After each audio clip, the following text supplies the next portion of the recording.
All right, we're going to solve this problem right here to figure out what the voltage response is. This is going to be a natural response. And we've got these components set up. R, L, and C, they're all in parallel. The capacitor is 10 nanofarad. The L is 250 millihenry. But we're going to solve this problem 3 different times for 3 different R values to represent the 3 different cases that we've talked about. I'm not going to tell you which is which. We'll just figure it out as we go along. And here's some additional information that we're told, and this applies to all the problems we're going to solve. I sub L at 0 is negative 30 milliamps, and V sub C at 0 is 90 volts.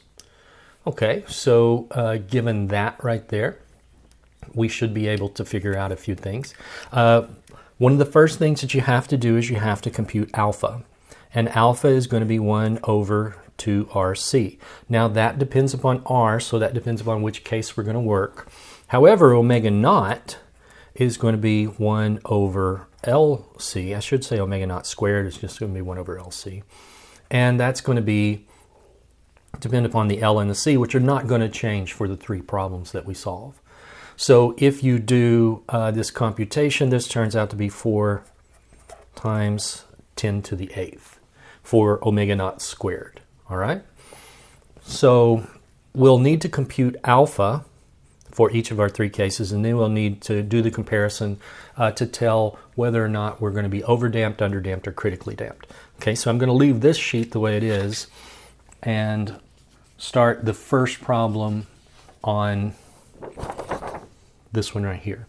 So we're going to start with R being 2 k ohm. So let's just start at the top and work our way down. All right, well, let's see. We know that I sub L is going to be negative 30 milliamps here. So I should be able to figure out what all of the other things are as well. For example, I sub R at 0, well, that's just going to be the voltage at 0 divided by R, and the voltage at 0 we are told is 90 volts. So that's going to be 90 volts divided by our 2K, so 2,000 ohms, and that turns out to be 45 milliamps. Okay, now based upon that information, plus the fact that I am told that I sub L at 0, I'm given that value as minus 30 milliamps here. And we, oh, by the way, I should have drawn these. That's I sub C, that's I sub L, that's I sub R. And you know that as part of the problem. All 3 of those currents are coming down from that top essential node up here. So given that, then, you should be able to compute I sub C, because all 3 of those currents, I sub C plus I sub L plus I sub R, add up to be 0. And that should be true for all time. So at 0, I sub C is just going to be minus I sub L at 0 minus I sub R at 0. And this is going to be minus, and I sub L is minus 30 milliamps, minus I sub R, and I sub R is 45 milliamps. So this is going to turn out to be, it's going to be positive 30 minus 45. It's going to be negative 15 milliamps here.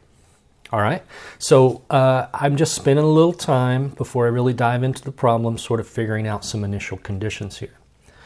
And all 3 of these are going to change depending upon what kind of problem, which of the 3 cases we have, because it depends upon, because I sub R depends upon R there.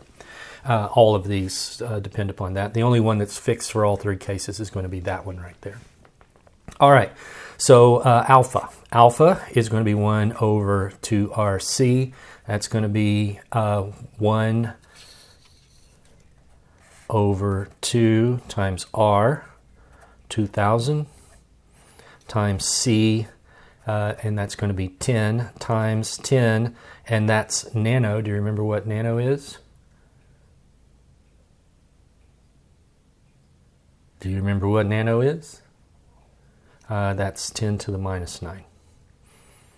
Okay, so this is going to end up being, according to my calculations, 25,000.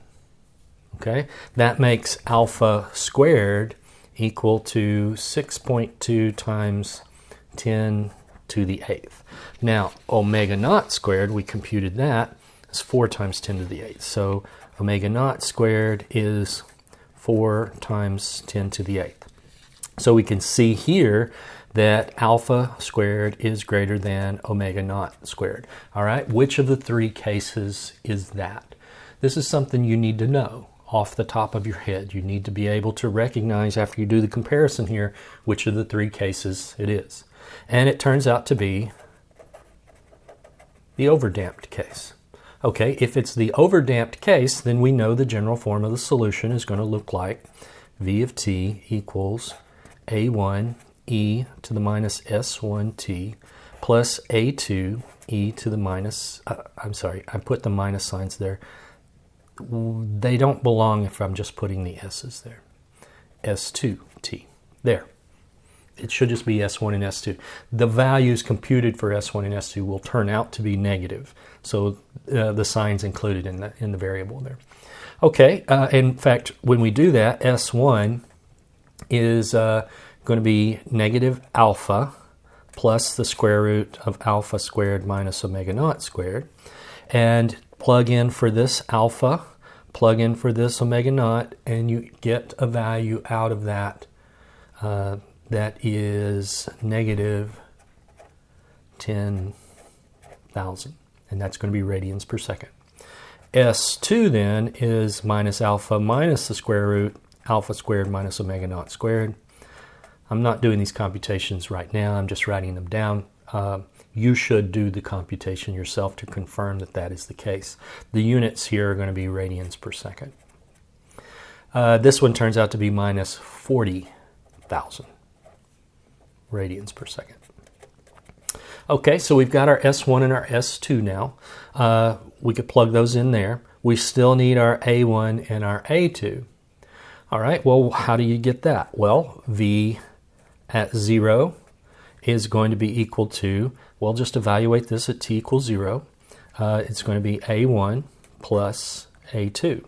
And we know that V is 0 based upon our voltage across the capacitor at 0 is 90 volts, but that's where the energy is stored when the switch is closed, when this circuit starts doing its thing. So what does that mean? That means right at t equals 0, the voltage across everything has to be 90 volts, all right? So because everything's in parallel. So A1 plus A2 equals 90. There's one equation that we're going to use to figure out what our coefficients are. The other equation involves the derivative, dv dt, evaluated at 0. Now when you do dv dt, you're going to end up with S1A1 plus S2A2, and that's going to be equal to I sub c at 0 divided by c. So this is going to be the minus, I sub c at 0 was minus 15 milliamps divided by c, and c was 10 nanos, so it's 10 times 10 to the negative 9 farads. Do that calculation there, and here you've got two equations, two unknowns. You know what S1 and S2 are, so you can plug in for those. Okay, now when you do that, let's see, you end up with values for A1 and A2. I expect you to be solved for these, but I'm just going to jump to the solution. A1 is 70, and A2 is 20.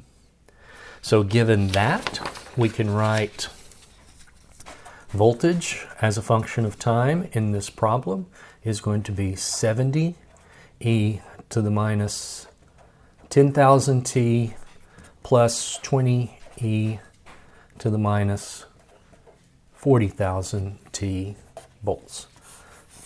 There's the voltage response for our problem here. Okay, let's say you need something else. You need more information. Let's just do one more thing. Let's say I sub L as a function of time. What is that? Well, you could solve for that. I sub L, which is going to be the 1 over L integral v dt plus I sub L at 0. You could do that. What is I sub L at 0? That's the negative 30 milliamps. So you've got this term. Plug in the voltage here, do the integration, and that's, you got it. Okay. You could also realize that I sub L at t of t is going to be minus IR of t minus IC of t. Now, if you knew what IR of t was and you knew what IC of t was, you could just subtract the two and you could get it that way. Let's do that. And that'll force us to figure out what all these currents are as a function of time. So let's come over here. I sub R of t is just going to be V of t divided by R. So you just take this function here, divide it by R, and remember what R was. R was 2k.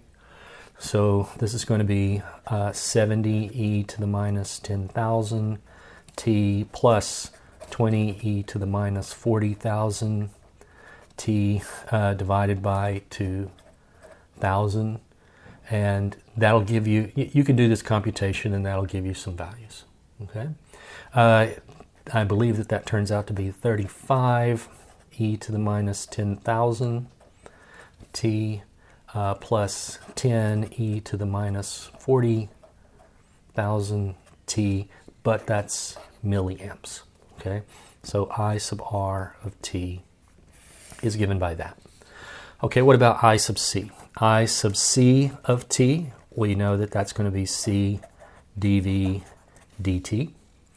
So that's going to be C. C is 10 times 10 to the 9th multiplied by 70 e to the minus 10,000 t plus 20 e to the minus 40,000 t. You can do that multiplication too, and you'll end up with, oh wait a minute, that's the voltage function in the first place. You have to take the derivative of this, so I don't really have room here. You need to take derivative with respect to time of this, then multiply it by C. All right, I'm going to let you do that. Okay, but that is going to end up being negative 7 e to the minus 10,000 t minus 8 e to the minus 40,000 t milliamps. There. So what does that mean? That means that we can take I sub L of t, and that's going to be minus 35 minus negative 7 e to the minus 10,000 t. I'm doing this. Now, remember, it's negative r, so it's minus 35, and then this is already negative, so that's why it's minus a negative, e to the negative 10,000 t, plus, let's see, it's going to be negative 10 minus negative 8 e to the negative 40,000 t. Okay, and units are going to be milliamps, so do that. 35 plus 7 is still going to be negative 28 e to the minus 10,000 t. That's going to be negative 2 e to the minus 40,000 t milliamps. So here is what I sub L of t is. Okay, but along the way we figured out what I sub C of t also is, and we figure out what I sub R of t is as well. So we've got all of our currents and we've got our voltage. So we're pretty much done with this first one right here. Okay, let's do another one.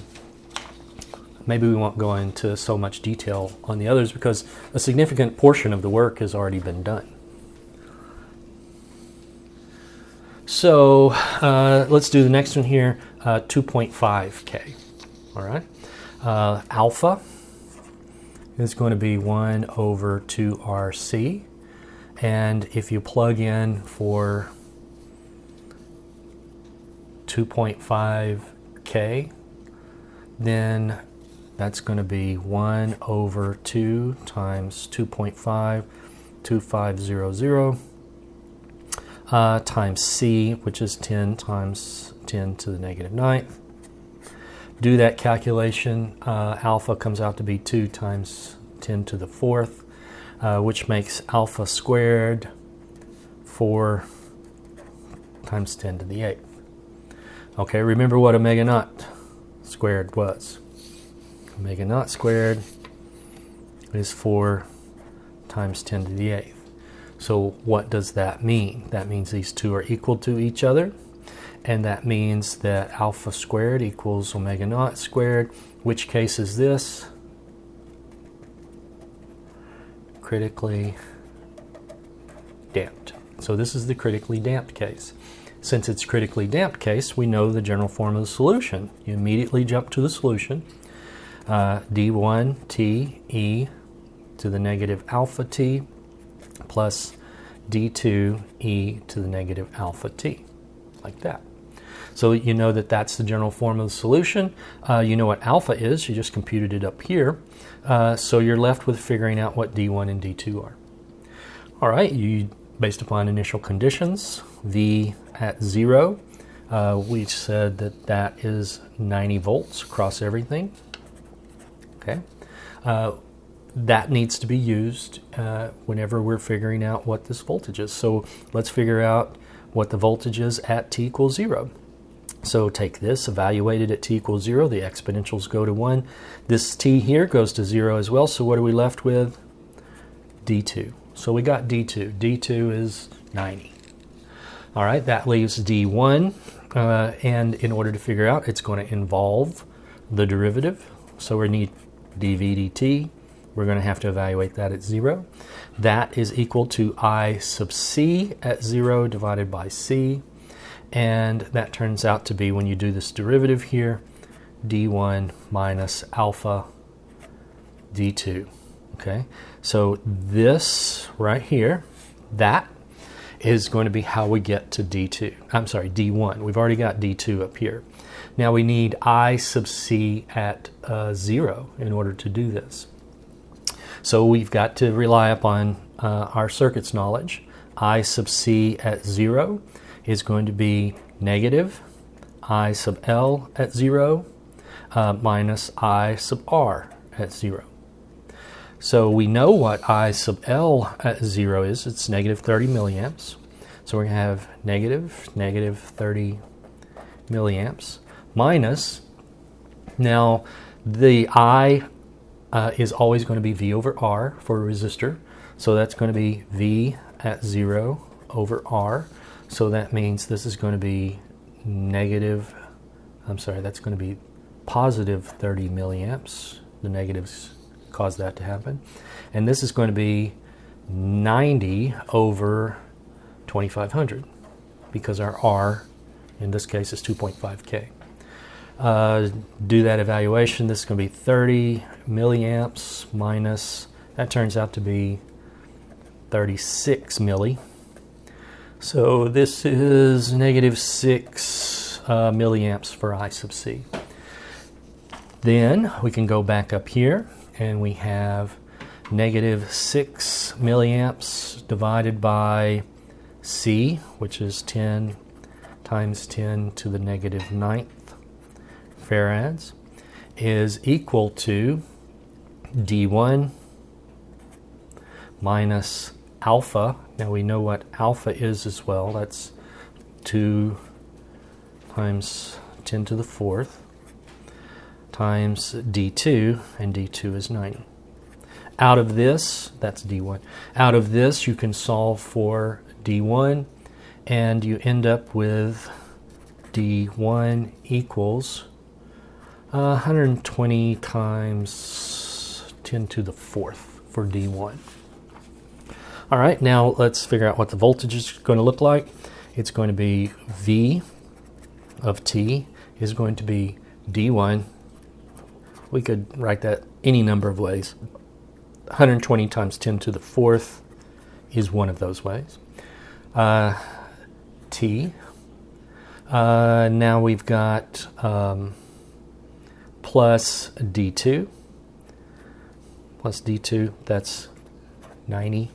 And let's multiply all that times e to the negative 2 times 10 to the 4th, 1, 2, 3, 4 T volts. There. So there's our answer for the critically damped case. Okay, so we're done with that one. And we could go through the same process that we did in our previous problem, figuring out what I sub R, I sub C, I sub L are. You could go through that process if you wanted to, and these will be slightly different because we have a different R value. All right. Then that leaves us with the next case where we've got R equals 4.2K, 4.16K. So let's go ahead and do that one now. For this one, let's compute alpha. Alpha is 1 over 2 RC, and that turns out to be 12,000. So alpha squared is 1.44 times 10 to the 8th. I'm going through this pretty quickly because it's the same general process. Omega naught squared, if you recall, is 4 times 10 to the 8th. Okay, from right here. All right, then what do we have? Alpha squared is less than omega naught squared. Okay, which case is this? This is underdamped. So this is the underdamped case. All right, since we know it's the underdamped case, we jump immediately to the solution.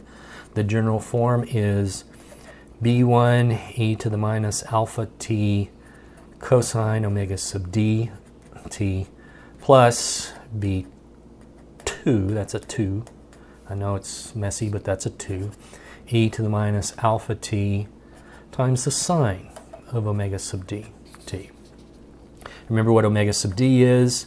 That's the square root of alpha squared minus omega naught squared, but you take the absolute value of it. If you plug that in, that turns out to be 16,000. Okay. Then, what's V of t look like? V of t is going to look like that with omega sub d plugged in. I just write it out. E to the negative alpha, 100, no, it's 12,000. 12,000 t times the cosine of 16,000 t plus B2 e to the minus 12,000 t sine 16,000 t volts. Okay, we're not finished yet. We still need to get B1 and B2, and we get that from the initial conditions. First of all, what is that voltage at t equals 0? We know that that's 90 volts. We were given that right here. It's voltage across everything. And if you evaluate this at t equals 0, the exponentials go to 1, the sine goes away, the cosine goes to 1, we're left with B1. So we know what B1 is. B1 is 90. The second one involves the derivative of the function evaluated at 0. And we know that that's I sub c at 0 divided by c. Okay, we need to figure out what I sub c at 0 is. And hey, that's going to be minus I sub L at 0 minus I sub r at 0 divided by C. And that's going to be minus negative 30 milliamps. Where did that come from? Right here. What was part of our initial conditions given to us? Minus, okay, now we need to figure this out. This is just V over R, and V is 90, and R was 4.16. 4160.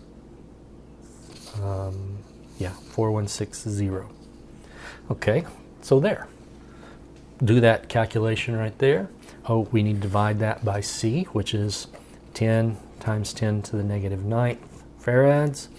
And when you do this computation, you end up with 840,000. The units are going to be volts per second. And that's what I sub C evaluated at 0 divided by C is. Now, you set that equal to the derivative. So you have to take the derivative of this up here, and you have to realize that this is a product, so you're going to have to use product rule up there. And you should be able to compute what B2 is, because you already have B1, you plug that in as well.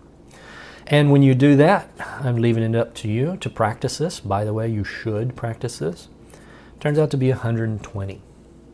So what does that mean? That means that our voltage as a function of time is going to be, well, let's see, 90 times e to the minus 12,000 t cosine 16,000 t plus 120 e to the minus 12,000 t sine 16,000 t volts.